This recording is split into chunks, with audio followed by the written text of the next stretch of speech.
जय अंबे मित्रों। चैप्टर 7 धोरण 12 चैप्टर 7 पी विभागना तत्वों। पी विभागना तत्व एटले जे तत्वोनो छेल्लो इलेक्ट्रॉन पी कक्षक में दाखल थतो होय। एमां आपणे आ चैप्टर में समूह 15, 16, 17 ने 18 चार समूह भणवाना छे। कया समूहों? समूह 15, समूह 16, समूह 17 ने 18। एमां क्वेश्चन 1 शुरू थशे। समूह 15 ना तत्वों लखी तेमनी इलेक्ट्रॉन रचना तेमज भौतिक अने रासायणिक गुणधर्मों लखो। 3 मार्क में आटलू पूछाय। समूह 15 ना तत्वों, तो समूह 15 ना तत्वों कया कया? एन, पी, एएस, एसबी अने बीआई। फरी समूह 15 ना तत्वों कया? एन, पी, एएस, एसबी अने बीआई। आनो परमाणु क्रमांक छे 7, 7 ने 8 15, 15 ने 18 33, 33 ने 18 51, 51 ने 32 83। तो अहीं 8 18 18 32 आ रीते इलेक्ट्रॉन्स उमेराता जाए, केंद्र में प्रोटोन उमेराता जाए। तो आ तमारे याद राखवानुं। हवे इलेक्ट्रॉन रचना अहीं हूँ लखीश संयोजकता कक्षानी सामान्य इलेक्ट्रॉन रचना NH2 NP3 कारण के समूह कयो छे? 15 छे। समूह कयो छे? 15 एटले बहार 5 इलेक्ट्रॉन हशे। 5 + 10 एटले 15 कम्प्लीट। चलो नाइट्रोजन तो 1s2 2s2 2p3 1s2 ની જગ્યાએ તમે હિલિયમ પણ લખી શકો। तो अहीं सीधो नियोन लखाय। बोलो नियोन पछी 3s2 3p3। अहीं आर्गोन लखाय 4s2 4p3। अब 4s आई तो हवे जुओ तमे आना आर्गोन एटले 18 इलेक्ट्रॉन थया। 18 ने 2 20 ने 3 23। तो केटला खूट्या मित्रों? 10 खूट्या। तो हमेशा 4s आवे ने तो ऊभू रहेवानुं। 4s नी आगर 3d आवे। 4s नी आगर कोण आवे? 3d। तो अहीं तमारे लखाय 3d10 आ उमेरवू पड़शे इलेक्ट्रॉन रचना में। हवे आर्गोन पछी अहीं कयो निष्क्रिय वायु आवे? क्रिप्टोन। तो अहीं शुं आवे? 5s2 5p3 आ तो फिक्स है बाह्य कक्षा। अहीं 3d आई तो अहीं कई आवशे? हवे टोटल मारो क्रिप्टोन ना 36 36 10 46 39 48 3 51। चलो बिस्मथ क्रिप्टोन पछी ज़ेनॉन। ज़ेनॉन आनो परमाणु क्रमांक 54।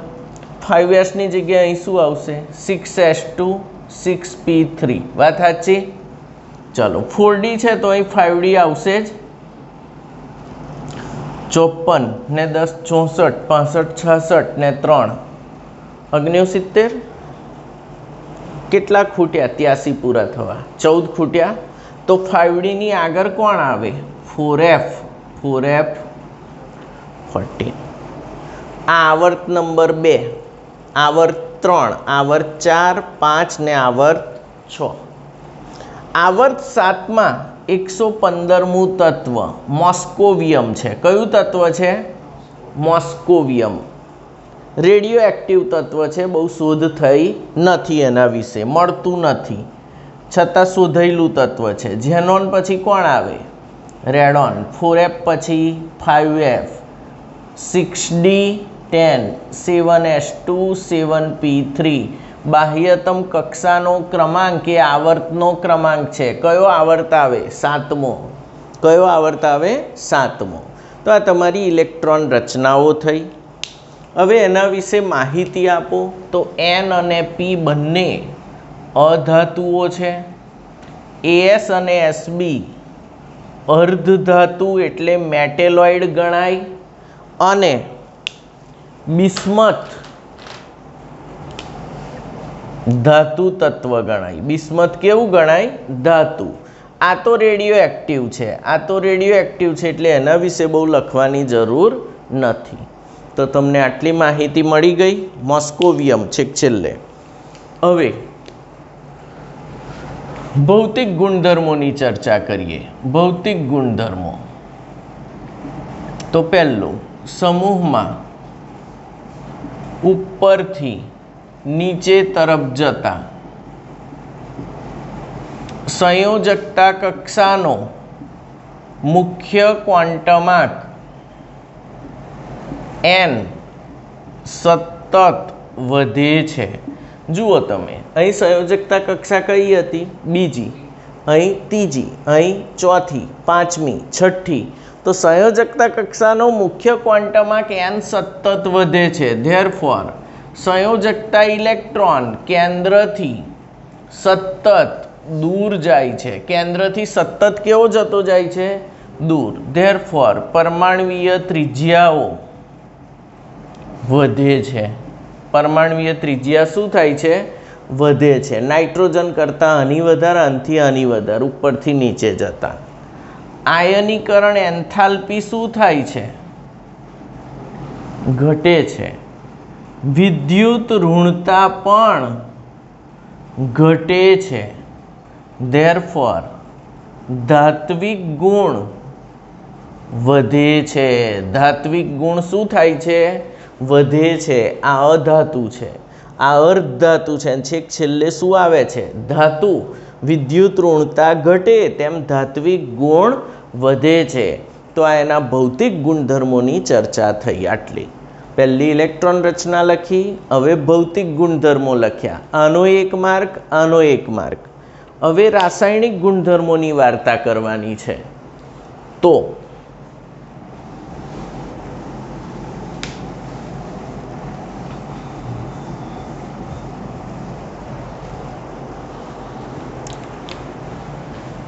રાસાયણિક ગુણધર્મોમાં પહેલી જ વાત આવે hydride NH3 PS3 ASS3 SBS3 અને BIS3. તો હાઇડ્રાઇડની બેઝિકતા અને સ્થિરતા સમૂહમાં નીચે જતાં ઘટે છે. સમૂહમાં નીચે જાવ એમ હાઇડ્રાઇડની બેઝિકતા અને સ્થિરતા બંને ઘટે. એનો મતલબ કે NH3 સૌથી વધુ બેઝિક અને સૌથી વધુ સ્થાયી NH3 છે. ઓકે. BIS3 સૌથી વધુ અસ્થાયી છે. ધેરફોર પ્રબળ રિડક્શન કરતા બને છે. BIS3 સૌથી વધુ અસ્થાયી છે, છેક છેલ્લે છે, એનું કદ મોટું છે, એટલે હાઇડ્રોજન જોડે બરાબર બંધ બનતો નથી. એટલે હાઇડ્રોજન આપવાની ક્ષમતા સૌથી વધુ છે, એટલે પ્રબળ રિડક્શન કરતા બને છે BIS3. આ ખાસ યાદ રાખવાનું છે. આના હાઇડ્રાઇડ વિશે બહુ જ ધ્યાન રાખવાનું. આનો જ પ્રશ્ન લગભગ પૂછાય. બીજું પૂછે તો ધાતુ સાથે સંયોજન બનાવે Mg3N2 આને કહેવાય મેગ્નેશિયમ નાઇટ્રાઇડ. આને કહેવાય મેગ્નેશિયમ નાઇટ્રાઇડ. આમાં Mgનો ઓક્સિડેશનાંક +2 હોય અને નાઇટ્રોજનનો -3 હોય. Ca3P2 આને કહેવાય કેલ્શિયમ ફોસ્ફાઇડ. Calcium phosphide. આ બે યાદ રાખજો. કેલ્શિયમ +2 અને ફોસ્ફરસનો -3. તો આલ્કલાઇન અર્ધધાતુ કે આલ્કલી ધાતુ સાથે સંયોજાય તો તેઓ ઋણ ઓક્સિડેશન અવસ્થા પ્રાપ્ત કરે છે. કઈ ઓક્સિડેશન અવસ્થા? ઋણ ઓક્સિડેશન અવસ્થા પ્રાપ્ત કરે છે. MCQ પૂછે Mg3N2 માં નાઇટ્રોજનનો ઓક્સિડેશન આંક કેટલો છે? તો આનો તો +2 ફિક્સ જ હોય, મેં શીખવાડ્યું એમ, પણ આનો કેટલો થાય? -3. એટલે એનું નામ થાય મેગ્નેશિયમ નાઇટ્રાઇડ અને કહેવાય કેલ્શિયમ ફોસ્ફાઇડ. આ પ્રશ્ન અહીં પૂરો થયો. ઇલેક્ટ્રોન રચના, ભૌતિક ગુણધર્મો ને રાસાયણિક ગુણધર્મો. MCQ આમાં બધા જ આવી જશે. આગળ વધીએ આપણે.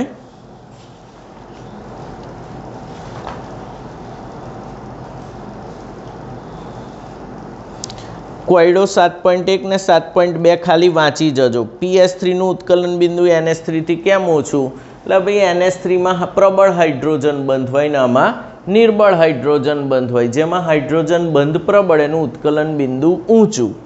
નાઇટ્રોજન +5 બતાવે છે, છતાં પેન્ટાહેલાઇડ કેમ નથી બનાવતો? નાઇટ્રોજનનું કદ બહુ જ નાનું છે, એની આજુબાજુ 5 હેલોજન ગોઠવાઈ શકતા નથી, અપાકર્ષણ થાય છે, એટલે પેન્ટાહેલાઇડ બનતા નથી. અને એની પાસે ડી કક્ષકો પણ નથી. નાઇટ્રોજન પાસે બીજું રીઝન આપો તો ડી કક્ષકો નથી, માત્ર S અને P છે. તો આ બધું વાંચજો. ટ્રાયહેલાઇડ કરતાં પેન્ટાહેલાઇડ શા માટે વધુ સહસંયોજક છે? ફ્યુઝનના નિયમ પ્રમાણે. કોના નિયમ પ્રમાણે? ફ્યુઝનના નિયમ પ્રમાણે. BH3 સૌથી પ્રબળ રિડક્શન કરતા છે, કારણ કે સૌથી વધુ અસ્થાયી છે, એટલે હાઇડ્રોજન તરત આપશે, એટલે પ્રબળ રિડક્શન કરતા છે. તો અહીં તમારો એક ક્વેશ્ચન પત્યો 7.1. હવે આપણે 7.2 જોઈએ.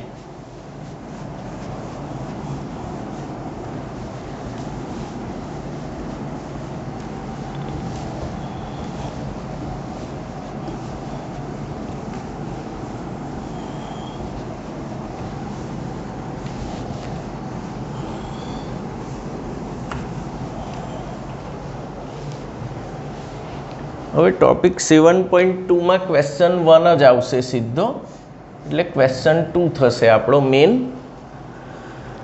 ડાયનાઇટ્રોજન એટલે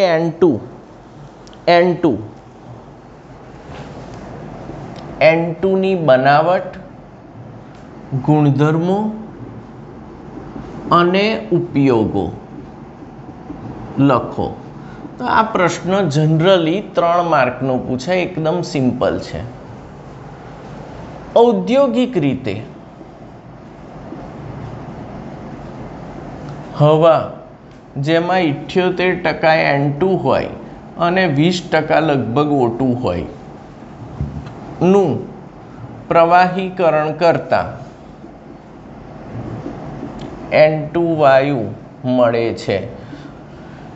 હમણાં ઓક્સિજનની બહુ જ જરૂર પડી હતી ને કોરોનામાં, તો ઓક્સિજન કોન્સન્ટ્રેટર હોય એ શું કામ કરે? ઓક્સિજન ખેંચી લે, નાઇટ્રોજન ખેંચી લે, એ બેનું શું કરી નાખે? પ્રવાહીકરણ. પ્રવાહીકરણ કરો તો પહેલા ટેન્કમાંથી કોણ બહાર નીકળી જાય? N2. O2 નીચે બેસી રહે, એનો અણુભાર વધારે છે અને એનું ક્રાંતિક તાપમાન બી નીચું છે, તો આનું બધું ક્રાંતિક તાપમાન આ પહેલો નીકળી જશે બહાર. ઓકે, N2 વાયુ મળે છે ઔદ્યોગિક ઉત્પાદન. પ્રયોગશાળામાં કેવી રીતે બનાવાય? તો અહીં તમને રિએક્શન આપ્યું છે એમોનિયમ ક્લોરાઇડનું, NH4Cl + NaNO2. ઓકે, શું બનશે? N2 gas plus 2H2O plus NaCl aqueous. આ જે મિશ્રણ છે જલીય દ્રાવણ. કેવું દ્રાવણ? જલીય દ્રાવણ. એને K2Cr2O7 પ્લસ H2SO4 ના જલીય દ્રાવણમાંથી પસાર કરવું પડે, આ બેમાંથી જે નીકળે એને, એટલે N2 વાયુ મળે. કારણ કે અહીં NO નાઇટ્રિક ઓક્સાઇડ બી ઉત્પન્ન થાય છે અને HNO3 શોષવા માટે. તો MCQ આવો પૂછાય, પ્રયોગશાળામાં એમોનિયાના ઉત્પાદન દરમિયાન NO અને HNO3 એ બેને શોષવા માટે કયું મિશ્રણ વપરાય છે? પોટેશિયમ ડાયક્રોમેટ અને સલ્ફ્યુરિક એસિડનું મિશ્રણ વપરાય છે અને આ પ્રક્રિયા પૂછે છે NH4Cl વત્તા NaNO2 કયો વાયુ મળે છે? N2 વાયુ મળે છે અને N2 વાયુ સાથે NO ને HNO3 પણ મળે છે, જેને શોષી લેવા પોટેશિયમ ડાયક્રોમેટનું સલ્ફ્યુરિક એસિડમાં જલીય દ્રાવણ વપરાય છે. બીજી પદ્ધતિ છે એમોનિયમ ડાયક્રોમેટનું વિઘટન. ડેલ્ટા એટલે ગરમી, વિઘટન.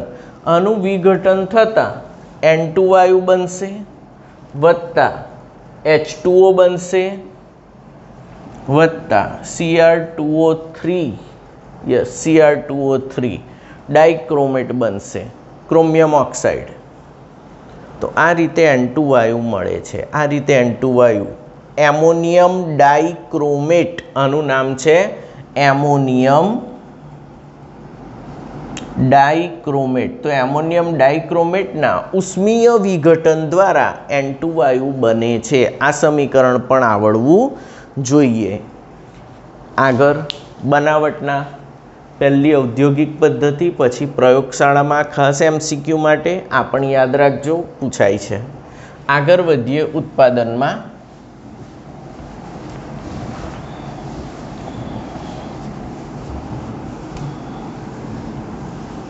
અતિ શુદ્ધ N2. અતિ શુદ્ધ N2 મેળવવા સોડિયમ એઝાઇડ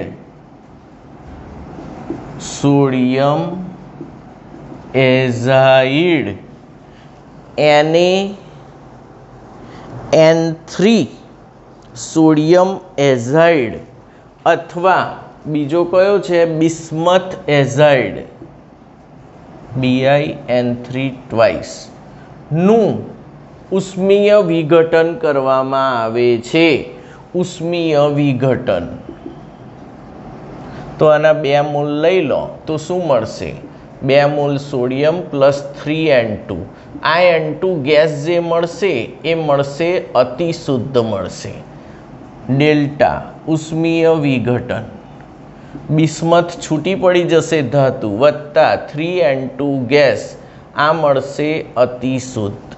સોડિયમ એઝાઇડ અથવા બિસ્મથ બેરિયમ એઝાઇડ નું ઔદ્યોગિક વિઘટન, બિસ્મથ નહીં બેરિયમ એઝાઇડ લીધો છે તો BaN3 ટ્વાઇસ લઈશું, અહીં બેરિયમ મળશે.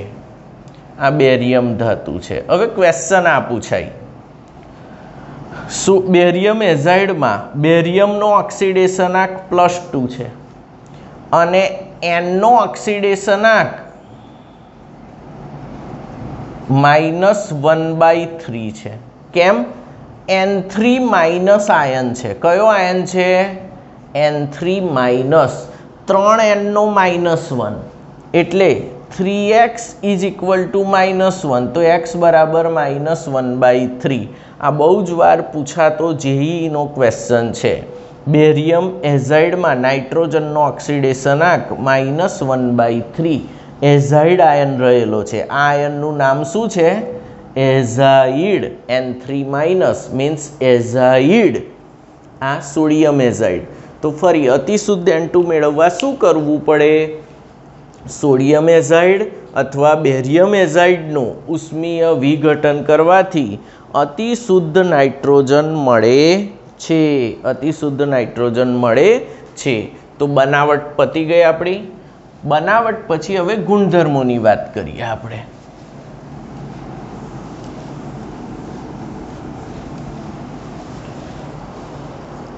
જો નાઇટ્રોજનના 2 સમસ્થાનિકો છે, N714 અને N715 2 છે. આ 14 તમે આગળ પણ લખી શકો, 15 આગળ પણ લખી શકો, ઉપર લખીએ છીએ આપણે એટલે 2 સમસ્થાનિકો છે 15 ને 17. N2માં N ટ્રિપલ બોન્ડ N ત્રિબંધ છે જે ખૂબ જ સ્થાયી છે. જે કેવું છે? ખૂબ જ. ધેરફોર તે નિષ્ક્રિય પણ છે. ધેરફોર તે કેવું છે? નિષ્ક્રિય. એન ટ્રિપલ બોન્ડ એન હોય એ તૂટવો બહુ અઘરો પડે એટલે ખૂબ સ્થાયી છે. આગળ લખી શકો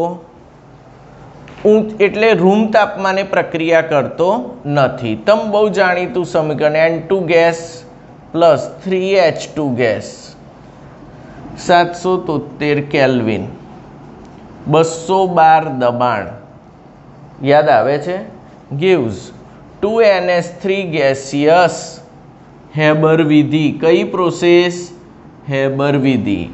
પ્લસ કેટલી ઉર્જા મુક્ત થાય? 46.1 યસ 46.1 કિલોજૂલ ઉષ્મા મુક્ત થાય એટલે ડેલ્ટા એચ માઇનસ લખાય. ઉષ્માક્ષેપક પ્રક્રિયા છે. કેવી પ્રક્રિયા છે? ઉષ્માક્ષેપક. Delta H is equal to minus 46.1 પણ મેં અહીં પ્લસ લખ્યા કારણ કે ઉષ્મા મુક્ત થાય છે. આવડે? આ તમારા રાસાયણિક ગુણધર્મો 2 કે 3 લખવાના. ઉપયોગો લખીએ આપણે. ઉપયોગો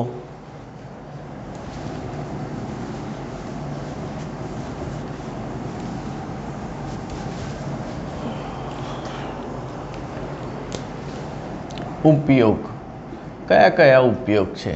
1. એમોનિયાનું ઔદ્યોગિક ઉત્પાદન કરવા માટે. બીજો ઉપયોગ HNO3 બનાવવા માટે. 2 તો મહત્વના ઉપયોગ લખી દીધા. નિષ્ક્રિય વાતાવરણ મેળવવા. તો 3 ઉપયોગ બહુ થઈ ગયા. એમોનિયા બન્યો એટલે એમોનિયાથી બધા જુદા જુદા ખાતરો બની શકે. HNO3 બન્યો એટલે બધા એસિડમાં વપરાય જુદી જુદી જગ્યાએ. નિષ્ક્રિય વાતાવરણ મેળવવા માટે. આવડે તમને? જો હવે એના પછી તમે જુઓ તો કોયડો 7.3 તમને આવડશે. અને લખાણ સંબંધિત ઓરડાના તાપમાને N2 શા માટે ઓછો પ્રતિક્રિયાત્મક છે? તો N ટ્રિપલ બોન્ડ N ઊંચી બંધન એન્થાલ્પી ધરાવે છે. N ટ્રિપલ બોન્ડ N કેવી બંધન એન્થાલ્પી ધરાવે છે? ઊંચી બંધન એન્થાલ્પી. એ બંધને તોડવા અત્યંત મુશ્કેલ છે એટલે રૂમ તાપમાને પ્રક્રિયા થતી નથી. 773 કેલ્વિનની ઉપર જવું પડે ત્યારે એ બંધ તૂટે.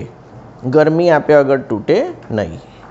ચલો, એમોનિયા તમારા કોર્સમાં નથી. નાઇટ્રોજન ઓક્સાઇડ કોર્સમાં નથી. હવે નાઇટ્રિક એસિડ કોર્સમાં છે HNO3. તો એની બનાવટ ગુણધર્મો જોઈ લઈએ આપણે ફટાફટ.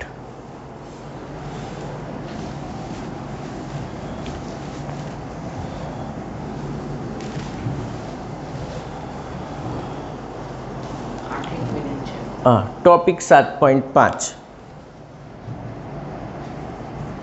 HNO3 ની બનાવટ, ગુણધર્મ અને ઉપયોગો લખો. ચાલો, HNO3 તો શરૂ કરી દઈએ આપણે. ઔદ્યોગિક ઉત્પાદન. આ મોસ્ટ આઈએમપી છે. ઓસ્વાલ્ડ વિધિ. કઈ વિધિ? ઓસ્વાલ્ડ વિધિ. આ તો આવડવી જ જોઈએ કારણ કે આ પૂછાય છે. 4NH3 plus 5O2 gas gives 4NO gas plus 6H2O liquid. આવું થાય છે. ટેમ્પરેચર ઊંચું છે, H2O ગેસ લખાશે. 500 કેલ્વિન તાપમાન અને 9 બાર દબાણ. ઉદ્દીપક કયો વાપર્યો છે? PT, RH, platinum, rhodium, goes. ઉદ્દીપક ફરી પ્લેટિનમ, રોડિયમ, ગોઝ. આમાં જે જાળી હોય, જાળી, ગોઝ મીન્સ જાળી હોય, પ્લેટિનમ ને રોડિયમ. 90% પ્લેટિનમ અને 10% રોડિયમ એવો ગોઝ જાળી બનાવેલી હોય તો એ જાળી ઉદ્દીપક તરીકે વર્તે. 500 કેલ્વિન તાપમાન 9 બાર દબાણે એનો વાયુ મળે. બીજું સ્ટેપ, આ રીતે ઉત્પન્ન થયેલ એનો વાયુ ઓક્સિજન સાથે જોડાઈને O2 સાથે જોડાઈને કયો વાયુ બનાવે છે? તો 2NO + O2 gives 2NO2 gas. 2NO2 gas oxidation પામે છે અને પાણીમાં ઓગળી જશે. હવે 2NO ગેસ NO2 બન્યો ને, સોરી 2NO2 એટલે 3NO2 ગેસ પ્લસ H2O. સમીકરણ બેલેન્સ કરવા 3 લીધા છે. H2O liquid gives 2HNO3 plus NO gas, આ એક્વિયસ પ્લસ NO ગેસ. આ રીતે જે HNO3 મળે છે એ 68% સુધી સાંદ્ર બનાવી શકાય. આ રીતે જે HNO3 છે એમાંથી પાણી બાણી ઉડાડીને 68% બનાવી શકાય. અને વધારે 98% બનાવવો હોય તો તરસ્યો બોલાવી લેવાનો H2SO4, એ પાણી શોષી લેશે. પણ આ રીતે HNO3 68%નો મળે છે વેટ બાય વેટ. તો ફરી HNO3નું ઔદ્યોગિક ઉત્પાદન કઈ પદ્ધતિથી થાય? ઓસ્વાલ્ડ. 2 માર્કની અલગથી પૂછાય સમીકરણ. તો પહેલું 4NH3 5O2 પ્લેટિનમ રોડિયમનો gauze 500 kelvin 9 bar 4NO 6H2O. NOનું ઓક્સિડેશન O2 વડે થાય, હવા વડે NO2 બને. NO2ને પાણીમાં શોષી લેવામાં આવે, પાણીમાંથી ફુવારામાંથી પસાર કરે એટલે HNO3 કેટલા ટકા સુધી બની જાય? નિસ્યંદન દ્વારા 68%. પહેલો જ. ઓકે. હવે એનું બંધારણ અને ગુણધર્મો.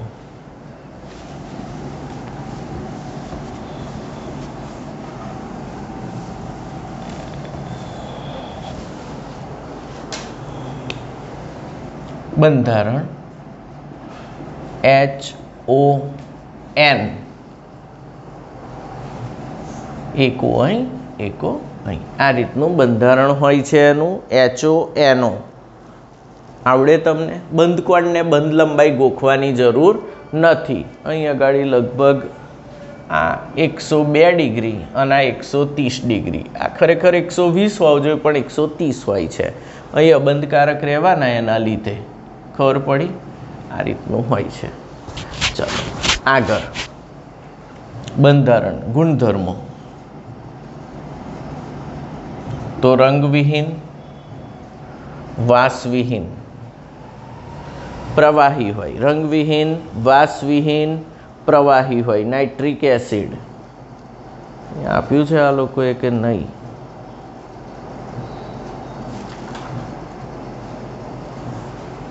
પ્રવાહી હોય. વીટી કસોટી આપે. વીટી કસોટી આપે. કયા રંગની? કથ્થાઈ રંગની. કથ્થાઈ રંગની વીટી કસોટી આપે. વીટી કસોટી કોની પરખ કસોટી છે? NO3 માઇનસની. વીટી કસોટીમાં કયું સંકીર્ણ બને છે? FeH2O 5 ટાઈમ્સ NO નાઇટ્રોસો સંકીર્ણ +2 ઉપર FeH2O 5 NO આ સંકીર્ણ નાઇટ્રોસો સંકીર્ણ +2 એટલે કથ્થાઈ રંગની વીંટી બને છે. જે કોની પરખ કસોટી છે? NO3 માઇનસની. એની ઉપર જે સમીકરણો છે એ બધા રેડોક્સ સમીકરણો છે, એને ગોખી શકાય નહીં. તો હમણાં પૂરતું એને ગોખતા નહીં. ઉપયોગો. ગુણધર્મોમાં આટલું ઇનફ થઈ ગયું. ઉપયોગ લખી દેવાના. ચલો ઉપયોગ HNO3નો કઈ જગ્યાએ થાય છે? ખાતરો, એમોનિયમ નાઇટ્રેટ, વિસ્ફોટકો. ખાતરોમાં એમોનિયમ નાઇટ્રેટ બનાવવા, વિસ્ફોટકો બનાવવા. ભાઈ આટલા ઉપયોગ ઇનફ નથી. ખાતરો બનાવવા, એમોનિયમ નાઇટ્રેટ બનાવવા, પછી વિસ્ફોટકો બનાવવા. રોકેટમાં ઓક્સિડેશન કરતા તરીકે અને અન્ય પ્રક્રિયાઓમાં ઓક્સિડેશન કરતા તરીકે. તો આ બધું નાઇટ્રો સંયોજન નાઇટ્રેશન પ્રક્રિયાઓમાં. નાઇટ્રેશન પ્રક્રિયાઓમાં 11માં ભણી ગયા ને ઓર્ગેનિકમાં HNO3 ને H2SO4. તો નાઇટ્રેશન પ્રક્રિયાઓમાં, ખાતરોમાં એમોનિયમ નાઇટ્રેટ બનાવવા, વિસ્ફોટકો બનાવવા, રોકેટોમાં ઓક્સિડેશન કરતા તરીકે. હવે તો O2 જ વાપરે છે, આ નહીં વાપરતા. નાઇટ્રેશન પ્રક્રિયાઓમાં લખી શકાય. એના ઉપયોગો 2 આવડવા જોઈએ આપણને. તો અહીં તમારો 7.5 સુધી એક ટોપિક આખો પૂરો થાય છે. જય અંબે.